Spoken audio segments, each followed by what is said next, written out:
Olá pessoal, tudo bem com vocês? Aqui é o professor José Cardoso. Então vamos aqui falar de um dos temas mais importantes para a história do mundo ocidental, a Revolução Francesa. No vídeo 1, nós falamos sobre os aspectos históricos que fizeram a Revolução estourar, a estrutura social, a questão da produção, a questão orçamentária, fiscal, né? A falta de recursos e tudo mais, e aquela opulência, aquele luxo da aristocracia nobre, né? E também do clero. Então vamos agora dar continuidade, né? Partindo do momento da Revolução. Então vamos recapitulando aqui de onde nós paramos na aula passada, no vídeo passado. Bom, o rei convocou os Estados Gerais. Essa eleição aconteceu ali, as eleições para deputados dos 3 estados. O clero e a nobreza queriam um voto por estado, né? Como eram 3 estados, clero e nobreza tinham os mesmos interesses, as eleições acabavam dando sempre 2-1. Mas o povo, o terceiro queria o voto por cabeça, o voto por deputado. O ministro aconselhou Luís a ouvir o povo, este não foi ouvido e foi demitido, né? E o povo não aceitou a decisão de ter o voto por estado. E aí agora estoura a revolução a partir do momento com a declaração da Assembleia Constituinte, né? O que é uma Assembleia Constituinte? É uma Assembleia que decide criar novas leis, né? Uma nova Constituição.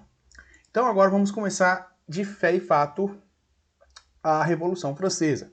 A primeira fase, pessoal, a chamada a Era das Instituições, ela surge a partir de 1789, com a Assembleia Nacional, que era predominada pelos girondinos, que eram aqueles da classe burguesa mais privilegiados da classe burguesa, os mais ricos, comerciantes industriais, né, a alta burguesia.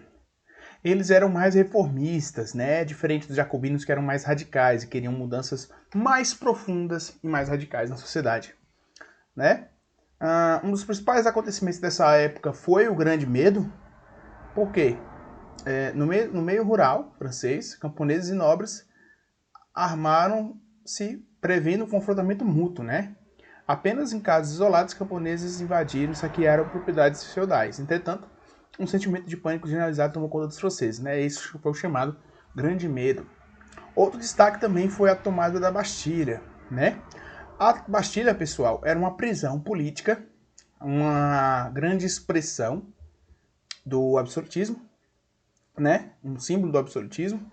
E, além de ser uma cadeia, pessoal, tinha muitos guardas, muitos soldados, e era um depósito de armas e pólvoras. Então a população pega em armas, a população, tanto rural como urbana, elas vão invadir e saquear e tomar essa Bastilha, né? Um episódio chamado Tomada da Bastilha.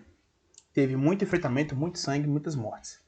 Em agosto do mesmo ano, vai ter a abolição dos privilégios feudais, o fim da servidão, o confisco das propriedades feudais, ou seja, uma promessa de reforma agrária.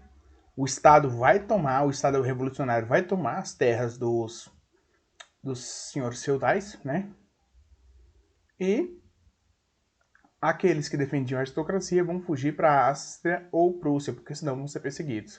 Outra coisa interessantíssima, pessoal, é a declaração. Anotem, a Declaração dos Direitos do Homem e do Cidadão, calcada nos temas liberdade, igualdade e fraternidade. Pessoal, essa declaração inspirou toda a noção de direitos humanos que existe hoje em dia, tá, pessoal? Foi o grande start dos direitos humanos que existiu a partir daí, né? Outra coisa interessante foi a participação das mulheres na jornada de outubro. Várias mulheres marcharam até Versalhes, o palácio que abrigava, então, o rei Luís XVI, e forçaram ele a reconhecer a Assembleia Nacional Constituinte. Isso foi um episódio de muita participação feminina, né? A partir de 1790, criaram a Constituição Civil do Clero. Foi um documento que vai afastar a igreja do poder, vai confiscar algumas terras, né? E vai transformar os religiosos em funcionários públicos, né? Eles vão manter suas atividades eclesiásticas, né, religiosas, mas vão se tornar meros funcionários do Estado. O baixo clero, como eu já expliquei para vocês, padres, monges e demais religiosos de baixo clero, vão jurar a Constituição e vão aderir à Revolução. O alto clero não, os bispos e os mais poderosos não aceitam a Constituição e muitos vão fugir para a Prússia e para a Áustria, né? E vão receber apoio de governos locais, dos ingleses, e vão ajudar a articular uma contra-revolução para tomar o país de volta, né? Em 1791, tem aí a Constituição, que é toda inspirada no liberalismo, no iluminismo. Tem ali os 3 poderes, né? Legislativo, judiciário e executivo. E vai decretar ali o fim do absolutismo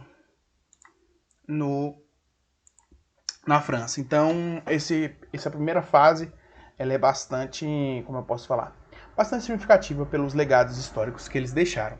Tá bom, pessoal? Então vamos dar continuidade. A outra fase foi a monarquia constitucional. Luís XVI, então vai jurar a Constituição.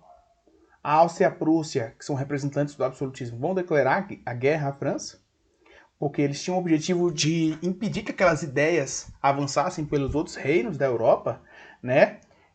E vão ser apoiados pelos ingleses também. Os ingleses, lembrando, eles tinham muito interesse em bater de frente com a França. Afinal, a Inglaterra já tinha dado início à Revolução Industrial e via na França, né, uma possível concorrência futura. Afinal, ainda não deram um grande boom, um grande start na industrialização, né? Perseguido e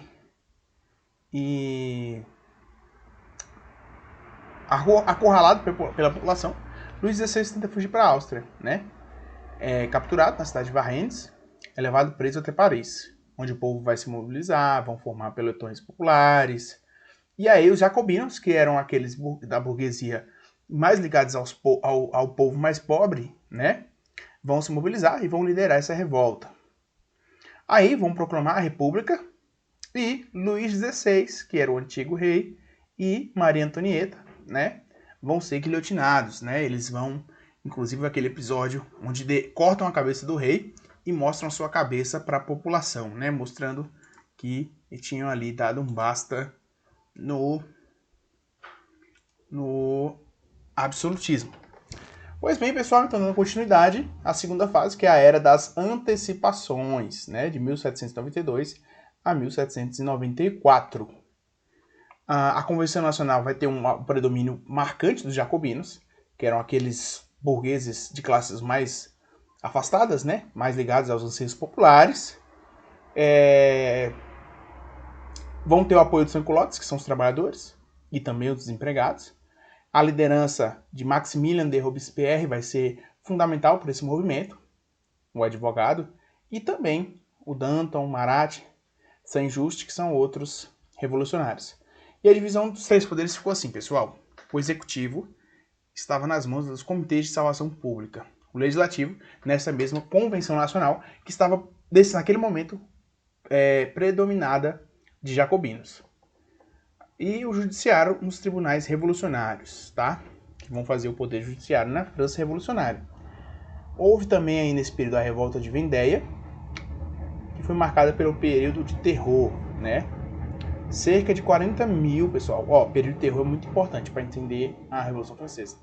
Cerca de 40 mil franceses punidos pelo Tribunal Revolucionário são acusados de trair a Revolução. A maioria punida através da guilhotina, o que foi um verdadeiro banho de sangue. Pessoal, então na fase de terror, as pessoas eram perseguidas por Robespierre e pelos sans-culottes. Qualquer menção, qualquer rumor que a pessoa era contra a Revolução, ou era contra as ideias da Revolução, ela era violentamente perseguida e presa, tá, pessoal? Esse é o período do terror. Não vamos esquecer desse período também. Então, devido a todas as truculências e o terror promovido pelos jacobinos, eles vão perder o anseio popular, eles vão perder muita base de apoio e vai surgir a terceira fase, né? Com o golpe do 9 do Thermidor, a reação termidoriana, né? As reformas jacobinas foram fracassadas, as disputas e as brigas entre os seus líderes e todo aquele sangue derramado no terror levaram os jacobinos a perder o apoio popular, o que permitiu aos girondinos reformarem o comando da Revolução. Então, os girondinos, vamos lembrar, eram os burgueses que tinham mais poder aquisitivo, que tinham mais influência na sociedade. Industriais, banqueiros, comerciantes. Então, eles começaram a tomar as rédeas da Revolução, né? E, dentro da composição da Casa Legislativa, Tinha também os jacobinos, que acabaram de perder o poder, e os realistas, que defendiam o retorno dos Bourbons. O poder executivo passou a ser comandado pelo diretório, que eram 5 membros girondinos, Só que os girondinos, quando assumiram o poder, foram protagonistas de muita corrupção, tá, pessoal? E enfrentaram diversos levantes internos, né? Conspirações, tinha constantes ameaças estrangeiras dos absolutistas e da Inglaterra. Mas, externamente, a França acumulava diversas vitórias, comandada pelo soldado Napoleão Bonaparte, que tinha muita influência. Afinal, ele era um ótimo estrategista militar e estava tendo muitas vitórias, né? A partir daí, surgiu, em novembro de 1799, o golpe de 18 de Brumário, né? Temendo as 3 correntes oposicionistas que tramavam um golpe contra o diretório, a saber, os jacobinos, os monarquistas e um possivelmente popular anárquico, os girondinos, incapazes de sustentar-se no poder por muito tempo, preservaram as conquistas republicanas e a possibilidade de industrialização, viabilizando a ascensão do poder nas mãos de Napoleão. Então, surgiu aí um golpe que colocou Napoleão Bonaparte, um militar, um estrategista, no poder, né? E aí, nós terminamos com a Revolução Francesa, começando com a Era Napoleônica, né? Napoleão tinha muito prestígio militar através das suas vitórias. Ele tinha o apoio da burguesia, do exército, também dos campesinos, né? Da onde Napoleão doou muitas terras da igreja e da nobreza para esses campesinos. Consolidou também as ideias liberais, de liberalismo. E ele também era expansionista, ele queria crescer a França. E ele tentou industrialização da França e por isso teve muito prestígio. Então, Napoleão, na parte, além de ter muita influência, ele conseguiu o prestígio econômico e social que a França muito queria. Então, assim termina a Revolução Francesa. Apesar de ter sido considerado por alguns movimentos bastante violento, né, devido à fase do terror, trouxe as ideias aí de liberdade, igualdade e fraternidade, as ideias de que as pessoas são livres e nascem iguais, né? E não deve ali ter um monarca, um rei, uma nobreza que manda mais do que todo mundo apenas pelo fato de ter nascido de sangue nobre. Tá bom, pessoal? Então, essa foi a explanação sobre a Revolução Francesa. Espero que vocês tenham compreendido. E se você gostou, se agregou conhecimento, se você está por acaso estudando para o vestibular, ou para uma prova, ou para um Enem, se inscreva no canal, deixe sua curtida e até a próxima. Valeu, galera!